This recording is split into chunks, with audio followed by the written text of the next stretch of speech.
Welcome back everyone. Welcome to civil services study practice set number 31 पर आज UPPSC के लिए प्रैक्टिस करेंगे। इसमें हम करंट अफेयर्स के प्रश्नों पर प्लेलिस्ट बना रखी है इस टेस्ट सीरीज़ की, वहाँ पर आप टेस्ट नंबर 1 से लेकर 31 तक पहुँच सकते हैं और डिस्क्रिप्शन बॉक्स में उसका लिंक है।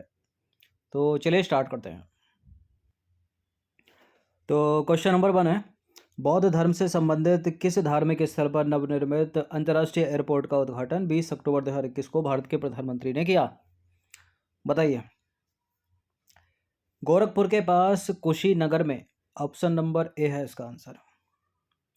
तो उत्तर प्रदेश में गोरखपुर के पास कुशीनगर में अंतर्राष्ट्रीय एयरपोर्ट का उद्घाटन किया गया। यह जो एयरपोर्ट है वो बौद्ध धर्म के राष्ट्रीय एवं अंतर्राष्ट्रीय धर्मावलंबियों के आवागमन को सुगम बनाएगा। नंबर 2 पर आ जाइए, राष्ट्रीय आदिवासी नृत्य महोत्सव का आयोजन अक्टूबर 2021 में कहाँ संपन्न हुआ? राष्ट्रीय आदिवासी नृत्य महोत्सव 2021 संपन्न हुआ है छत्तीसगढ़ राज्य में, छत्तीसगढ़ राज्य के रायपुर में। ठीक है, तो झारखंड को हटा दीजिए, मध्य प्रदेश को हटा दीजिए, बिहार को हटा दीजिए।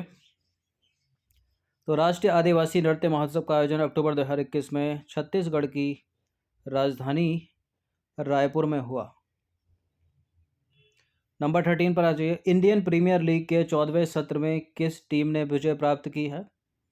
इसमें कोलकाता नाइट राइडर को हराया है चेन्नई सुपर किंग ने। ठीक है, चेन्नई सुपर किंग का यह चौथा सीजन है जो इन्होंने जीता है। तो महेंद्र सिंह धोनी के नेतृत्व वाली चेन्नई सुपर किंग ने कोलकाता नाइट राइडर को हरा दिया फाइनल में 27 रन से। और चेन्नई सुपर किंग ने इससे पूर्व आईपीएल के 2010 में, 2011 में, 2018 में जो है विजय प्राप्त की है। अब है 2021, यानी टोटल जो है 4 संस्करण इन्होंने जीते हैं। नंबर 4 पर आ जाइए, 15 अक्टूबर 2021 को जारी ग्लोबल हंगर इंडेक्स 2021 के अनुसार भारत का इस सूची में कौन सा स्थान है? तो भारत की हालत जो है पिछले साल यानी 2020 से भी खराब हो चुके हैं। 2020 में 94वें स्थान पर था भारत, 2021 में है 101वें स्थान पर। तो 15 अक्टूबर को जारी ग्लोबल हंगर इंडेक्स 2021 में भारत का 116 देशों की सूची में 101वां स्थान है और 2020 में यह स्थान 94वां था। नंबर 5 पर आ जाइए, निम्नलिखित कथनों पर विचार करेंगे, 2 स्टेटमेंट के साथ बताइए कौन सा करेक्ट है।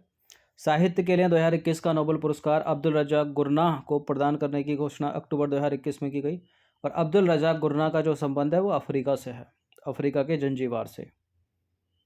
अब प्रश्न न केवल ऐसे पूछे जा रहे हैं कि साहित्य का नोबेल किसको मिला है, फिजिक्स का किसको मिला, केमिस्ट्री का किसको मिला, चिकित्सा का किसको मिला, बल्कि जिस वैज्ञानिक को मिला है वो कौन से देश का है। ठीक है, अभी लोअर पीसीएस की परीक्षा हुई थी, उसमें जो है नोबेल से एक प्रश्न आया था और प्रश्न वैज्ञानिक के देश से संबंधित था। ठीक है, तो आपको पता होना चाहिए कौन सा नोबेल किसको मिला है और वो जो वैज्ञानिक हैं किस देश के हैं। ये करेक्ट है, फिलहाल दोनों के दोनों स्टेटमेंट सी है इसका आंसर। तो देखिए, जंजीबार अफ्रीका में जन्मे इंग्लैंड में एक शरणार्थी के रूप में बसने वाले उपन्यासकार अब्दुल रज़ाक गुरनाह को उनके साहित्य में तथा मानवता के लिए किए गए योगदान के लिए नोबेल पुरस्कार दिया गया। क्वेश्चन नंबर 6 पर आ जाइए। देखिए, हाल ही में किस फिल्म की शूटिंग पृथ्वी की कक्षा में स्थित अंतर्राष्ट्रीय अंतरिक्ष स्टेशन यानी इंटरनेशनल स्पेस स्टेशन में की गई है हाल ही में अक्टूबर में 2021 में? तो इसका कुछ पार्ट जो है आईएसएस में शूट किया गया है। इस पिक्चर का नाम है द चैलेंज। तो द चैलेंज फिल्म की शूटिंग जो है पृथ्वी की कक्षा में स्थित अंतर्राष्ट्रीय अंतरिक्ष स्टेशन पर अक्टूबर 2021 में की गई। नंबर 7 पर आ जाइए, निम्नलिखित में से किस महिला क्रिकेटर ने सबसे कम आयु में 16 वर्ष में अंतर्राष्ट्रीय क्रिकेट में अक्टूबर 2021 में शतक बनाकर रिकॉर्ड स्थापित कर दिया है? देखिए, इनका नाम है एमी हंटर, आयरलैंड की हैं ये और जिम्बाब्वे के खिलाफ इन्होंने बनाए हैं। ठीक है, शतक बनाया है। इससे पहले ये रिकॉर्ड भारतीय महिला क्रिकेटर मिताली राज के नाम था। उन्होंने 1999 में, जब वो 16 साल और 250 कुछ दिन की थी, तो उन्होंने शतक बनाया था, आयरलैंड के खिलाफ बनाया था। और ये काम इस बार किया है आयरलैंड की महिला क्रिकेटर एमी हंटर ने। तो आयरलैंड की एमी हंटर ने अपने 16वें जन्मदिन पर जिम्बाब्वे के हरारे में जिम्बाब्वे के विरुद्ध खेलते हुए 11 अक्टूबर 2021 को 121 रन बनाए। और इससे पूर्व भारत की मिताली राज ने वर्ष 1999 में 16 साल 205 दिन की आयु में आयरलैंड के विरुद्ध शतक लगाकर 114 रन बनाए थे। क्वेश्चन नंबर 8 पर आ जाइए। अक्टूबर 2021 में जारी world justice project rule of law index 2021 की रिपोर्ट में पहले स्थान पर कौन सा देश है? देखिए, ऐसे इंडेक्स में भारत का तो पहला स्थान हो नहीं सकता। ना चीन होते हैं इनमें, ना अमेरिका होता है। अधिकतर जो है यूरोपियन कंट्री होती हैं, तो डेनमार्क इसका सही उत्तर है, सी। तो अमेरिका की संस्था है ये, वैसे स्वतंत्र संस्था है वर्ल्ड जस्टिस प्रोजेक्ट। 139 राष्ट्रों की रूल ऑफ लॉ इंडेक्स 2021 में प्रथम स्थान जो है इसमें डेनमार्क को प्राप्त हुआ है। और भारत की स्थिति बहुत खराब है, 79वां स्थान प्राप्त हुआ, 79वां। क्वेश्चन नंबर 9 पर आ जाइए। वर्ष 2021 के लिए आर्यभट्ट पुरस्कार निम्नलिखित में से किसे प्रदान किया गया? वर्ष 2021 के लिए आर्यभट्ट पुरस्कार मिला है DRDO के चेयरमैन को, मतलब डॉक्टर जी सतीश रेड्डी को।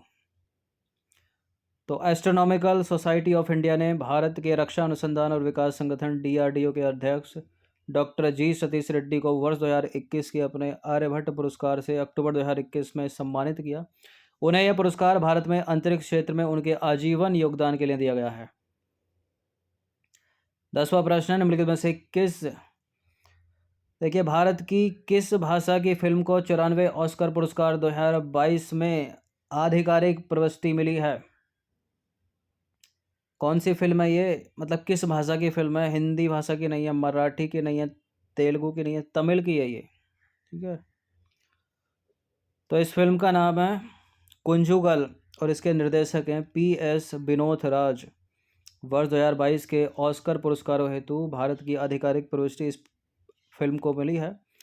और इस फिल्म ने अभी हाल ही में रॉटरडैम अंतर्राष्ट्रीय फिल्म महोत्सव में सर्वश्रेष्ठ फिल्म का टाइगर पुरस्कार जीता था।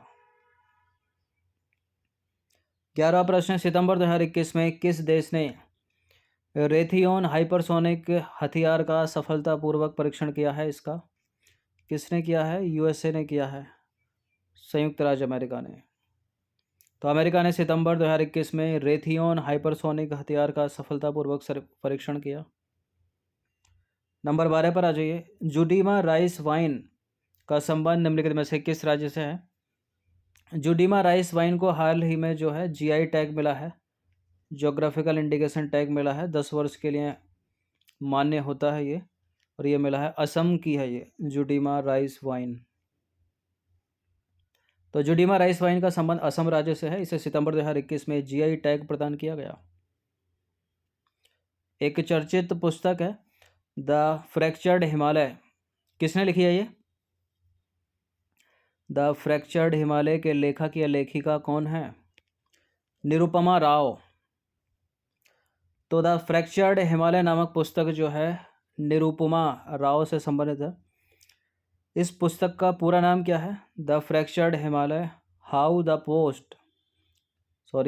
Fractured Himalaya how the past shadows the present in India China relations, ठीक है, यह है इस पुस्तक का नाम। और यह पुस्तक जो है वो इस बात का पता लगाती है कि कैसे भारत और चीन के बीच विवाद की उत्पत्ति जो है एक जीवित इतिहास का हिस्सा बनती है और आज उनके टूटे हुए संबंधों को आकार देती है। और ये जो है निरुपमा राव, ये भारत की पूर्व विदेश सचिव रह चुकी हैं। नंबर 14 पर आ जाइए। 26 सितंबर 2021 को किस राज्य की सोजन मेहंदी ने GI टैग प्राप्त किया है? किस राज्य की है सोजन मेहंदी जिसको मिला जोग्राफिकल इंडिकेशन टैग? राजस्थान की है ये। तो 26 सितंबर 2021 को राजस्थान की सोजन मेहंदी ने जोग्राफिकल इंडिकेशन टैग मिला है। 15वां प्रश्न है, 28 अक्टूबर 2021 को 18वां आसियान शिखर सम्मेलन वर्चुअली रूप से कहाँ संपन्न किया गया या कहाँ आयोजित किया गया? ब्रुनेई में। तो 28 अक्टूबर 2021 को 18वां आसियान भारत शिखर सम्मेलन वर्चुअली रूप से ब्रुनेई में आयोजित किया गया। और ब्रुनेई की अगर बात करें तो जम्बू द्वीप में स्थित एक देश है ये, और ये इंडोनेशिया के पास स्थित है। और यहाँ पर जो है सल्तनत है, मतलब राजतंत्र चलता है। नंबर 16 पर आ जाइए। हाल ही में आयोजित IPL के 14वें सीजन में ऑरेंज कैप किस खिलाड़ी को मिली है? यह जीता है चेन्नई सुपर किंग ने कलकत्ता नाइट राइडर को हराकर। और ऑरेंज कैप मिली है इसमें ऋतुराज गायकवाड़ को। तो आईपीएल के 14वें सीज़न में ऑरेंज कैप प्राप्तकर्ता का नाम है ऋतुराज गायकवाड़। नंबर 17 पर आ जाइए। हाल ही में दुनिया का सबसे बड़ा खादी राष्ट्रीय ध्वज कहाँ फहराया गया? ये इंपॉर्टेंट है प्रश्न। लद्दाख के लेह में फहराया गया है ये। तो देखिए, हाल ही में दुनिया का सबसे बड़ा खादी राष्ट्रीय ध्वज लद्दाख के लेह में फहराया गया और 2 अक्टूबर 2021 को महात्मा गांधी की 152वीं जयंती के अवसर पर यह ध्वज फहराया गया है। ठीक है, ध्वज के बारे में अगर जानें तो इसकी लंबाई है 225 फीट, इसकी चौड़ाई है 150 फीट और इसका वजन है 1000 किलोग्राम। और इस झंडे को भारतीय सेना की 57 इंजीनियरिंग रेजिमेंट ने तैयार किया है और यह झंडा जो है भारत में निर्मित अब तक का सबसे बड़ा हाथ से बुने और हाथ से बुने गए सूती खाद का झंडा है। विश्व खाद्य दिवस कब मनाया जाता है? प्रश्नों की संख्या 150 है और इस तरह के प्रश्न मैच करने के लिए पूछ लेता है एक आधा दिवस। तो 16 अक्टूबर को मनाया जाता है विश्व खाद्य दिवस। तो विश्व खाद्य दिवस जो है वो 16 अक्टूबर को मनाया जाता है।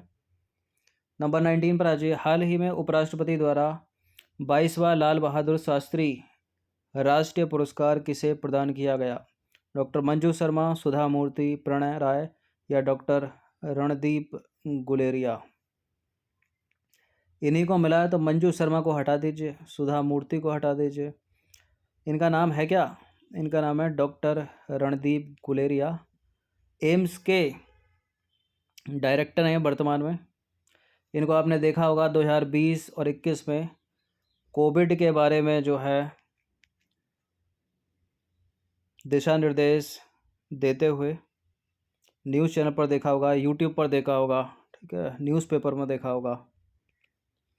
तो हाल ही में उपराष्ट्रपति द्वारा 22वां लाल बहादुर शास्त्री राष्ट्रीय पुरस्कार डॉक्टर रणदीप गुलेरिया को प्रदान किया गया। बात करें डॉक्टर रणदीप गुलेरिया की तो ये एक भारतीय पल्मोनोलॉजिस्ट हैं और अखिल भारतीय आयुर्विज्ञान संस्थान यानी नई दिल्ली के वर्तमान में निदेशक हैं एम्स के। 20वां प्रश्न, अंतिम प्रश्न, निम्नलिखित में से किस राज्य ने बोतल बंद पानी पर 1 जनवरी 2022 से बैन लगाने की घोषणा की है? बोतल बंद पानी, प्लास्टिक की बोतलों में जो पानी होता है वो बैन हो जाएगा। बताइए, उत्तराखंड, गुजरात, सिक्किम, बिहार? इसका उत्तर है सिक्किम ने। ठीक है, सिक्किम सरकार बैन कर देगी 1 जनवरी 2022 से बोतल बंद पानी। तो खुद के थर्मस और खुद का जुगाड़ करिए। वैसे भी यहाँ प्यास तो लगती नहीं है, सिक्किम में ठंड पड़ती है, लेकिन ट्रैकिंग करोगे तो पानी की आवश्यकता तो होगी। चलने से भी सर्दी में प्यास लगने लगती है, मतलब बोतल बंद पानी नहीं चलेगा।